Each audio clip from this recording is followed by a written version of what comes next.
morning and welcome to Our Issues Milwaukee. I'm your host, Andrea Williams. Our focus this morning is on literacy. 1 out of 4 children in the U.S. will grow up illiterate, and numerous studies reveal that children who can't read at grade level by the 4th grade are 400% more likely to drop out of high school. We're in downtown Milwaukee at the Pfister Hotel, where Sharp Literacy Incorporated has just wrapped up their annual luncheon presented by BMO Harris Bank, entitled A Novel Event. We have the privilege of being joined by today's keynote speaker. He's internationally known for his work. A few of his standout roles include Kunta Kinte in Alex Haley's award-winning television miniseries Roots. He starred as Lieutenant Commander Geordi LaForge in Star Trek: The Next Generation, and many of us grew up watching him as the host of the PBS children's series Reading Rainbow, the one and only LeVar Burton. How are you? Good morning, Andrea. I'm well. Thank you for being here. My pleasure. It really is a privilege. And as I mentioned, you were the host and executive producer of Reading Rainbow for nearly 3 decades. Right. That is amazing. And so with that said, I read that it was originally created to address the summer slide that we hear people refer to when the kids are out of school. When kids are, when children are learning how to read and they're in the process of cracking the code, when they take that summer vacation and they don't use the skill, it's a muscle, reading. You know, you have to work it, especially at that very critical early stage. And so the television show Reading Rainbow was created to address that very phenomenon, to try and bridge that gap during the summer months. It was no secret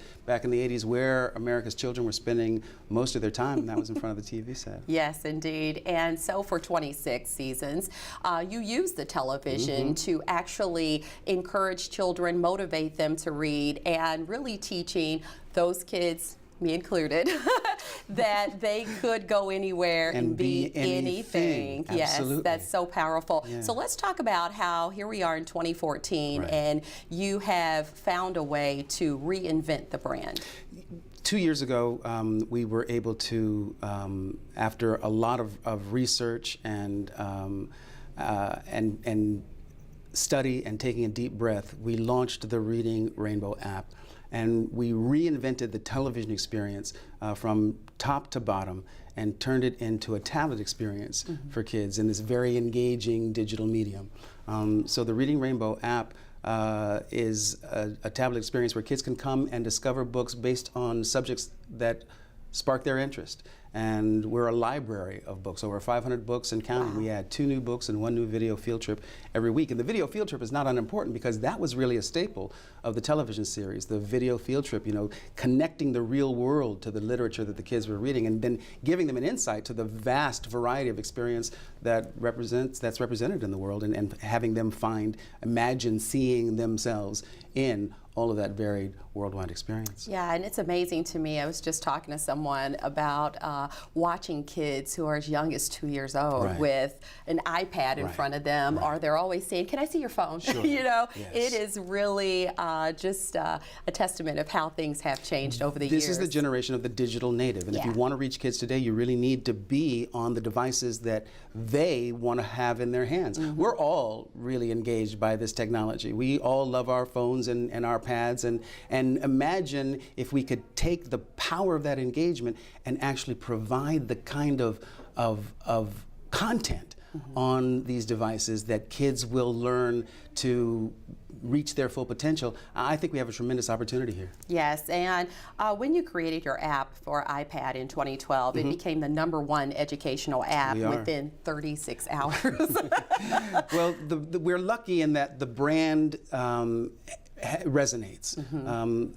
There's a whole generation of parents now who grew up on the show, and they remember Reading Rainbow, and they want that to be there for their kids. We had a Kickstarter campaign earlier this summer, and we were looking to raise $1 million for universal access. We wanted to move out of just being on the Kindle Fire and the iPad, and we wanted to be available on more devices.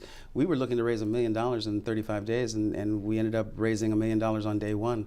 At the end of the campaign, we had amassed $6.4 $1 million, and that was really due to the largesse of the altruism of those first couple of generations of adults now who grew up watching the show. Yes, that's amazing. It is amazing. And you had a lot of celebrities who actually said, if you make it to this point, then I'll add this much. Right. Seth MacFarlane at the end of the campaign came in and donated $1 million. Amazing. Seth is very candid in saying his childhood was a series of chain smoking books.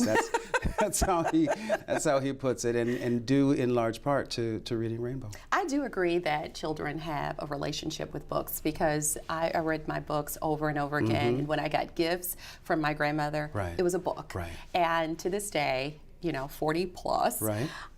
My mom has those books in her basement, and I will not allow her to throw them out. You came from a family who valued that activity and that connection between your growth and development and the written word. Yeah. And I certainly come from a family who is similarly inclined, and it's why I'm as passionate as I am about passing this passion on to the next generation and generations to follow. I'm acutely aware of how my life has turned out because of the books that I've read. Yes, and so we have to give Irma Jean her credit, because your mother, that's your mom, I should mention. My mom, absolutely. She was a school teacher. She was. She also was a single mother with you, and you have 2 sisters? I have 2 sisters.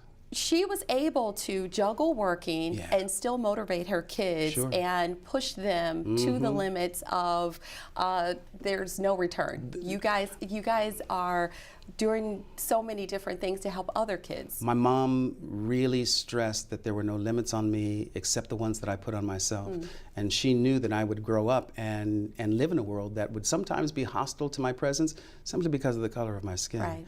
And that an education was the leveler of the playing field. Yes, I love that. And I think I watched you on a video say you're still scared of your mama to this day. My mother's a formidable human being. Now, your speech here today for Sharp Literacy Incorporated was entitled Inspiring Learning with Technology and Storytelling. Do you feel it has become easier or harder to inspire children to learn?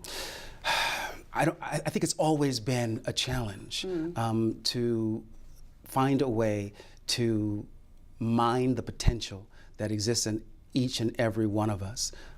Every generation faces its own particular challenges of the day. There was a lot of conversation back in the 70s and 80s about television being the enemy of education. We are having that same conversation today about the prevalence of technology in our world and in our lives. I believe that all technology is educational. All media is educational. The question is, what are we teaching? So my goal has always been to provide something that is enriching and meaningful as part of the media diet for our kids. They're going to be on these devices. That genie's out of the bottle. Right. We can't put it back in. However, we can give them a balanced diet. We're going to play games. They're going to play games, but we know that kids are coming to the Reading Rainbow app. They're reading 200,000 books a week. Amazing. And so we have proven that kids can and will come to this very engaging technology to read, not just play games, but to read, and that's huge. Yeah. A couple more things. A study by the Annie E. Casey Foundation found that Wisconsin ranks with Michigan and Mississippi for the worst record on African American achievement. It showed that children of color face enormous barriers to educational and financial achievement within Wisconsin, ranking dead last. So education, as you can imagine, is huge for not only our city, but the state as a whole, and we do have to find a way to engage in children and getting them to get past these barriers that we just spoke of. So with that said, the work that Sharp Literacy is doing. I was just going to say Sharp Literacy. They are at the front lines. That's it. They're what I call the point of purchase. They're in the trenches every day, working with kids, trying to get the materials in front of them. When you talk about the reading gap, you're talking about a gap sometimes in gender, a gap in socioeconomic status. So it is the whole child that needs to be addressed, and every child deserves to have the inspiration and the tools necessary in order to fulfill their potential. So what is it about the organization? I'm sure part of what you just said played a role in it, but what is it They're about effective. Sharp Literacy that brought you here today? They are at what I call the point of purchase. They work with kids every day. They're committed. They've been doing this a long time, and you know, I think that our missions are aligned, very much so. And so when the invitation came, it made sense, especially given the statistics where Wisconsin and Milwaukee specifically are concerned. Yeah. Now you said something very powerful that I wanted to bring up. You said if you are literate in at least one language, no one can pull the wool over your eyes, and you have the opportunity to learn at your own speed all the wonders of the world. Yeah. That's pretty powerful. We have the ability these days to carry around all of the knowledge known to man, and on a device that we can hold in our hands. That is miraculous, as far as I'm concerned. Libraries are underutilized resources, and I carry a library around on my iPad these days. If you are a reader for life, and it is one thing to know how to read, but it puts you in a whole other category if you love to read. And if you love to read, then you can educate yourself, again, at your own pace for the whole of your life. And no one can fool you. No one can tell you differently. We come from people for whom it was illegal at one time to know how to read. So for me to have grown up and become an advocate for the population most vulnerable in our lives, the population of children, is no small thing to me, and it's no small thing to my family. We are all teachers in my family. My mom, my older sister, I have nieces, nephews.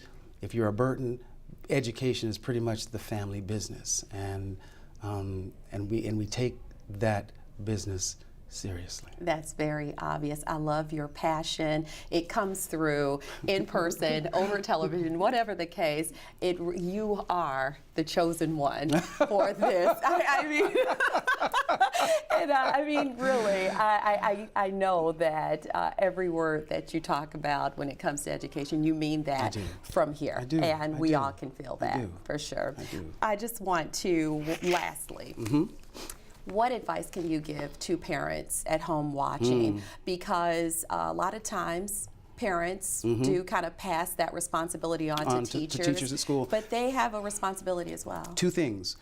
Discover what your child is passionate about and get your child reading material around that passion. If your kid wants to read comic books, damn it, buy your kid comic books, really, because they're reading. They're reading. Secondarily, how much do your children see you read? You have to set that example. Yes, we live in a media-dominated society. Yes, it's hard to turn off the television sometimes, but we must demonstrate for our children the importance that the written word has in our lives. Otherwise, they will never pick up the mantle, which is to say, pick up the book. Yeah. Thank you so much. You're welcome. That was powerful. A huge thank you for not only taking the time out to talk to me, but for all that you continue to do for education. Really appreciate that. Continued success with your ability to entertain and enlighten. Yeah, there you go. Thank you, sir. Thank you so much. As we go to break, we'll take a moment to bring back a few memories of Reading Rainbow. And when we return to Our Issues Milwaukee, we'll meet a couple of individuals who actually helped make today's event possible. Linda Kohler and also a representative from BMO Harris Bank. We'll be right back. Butterfly in the sky, I can go twice as high. Take a look, it's in a book, a reading rainbow.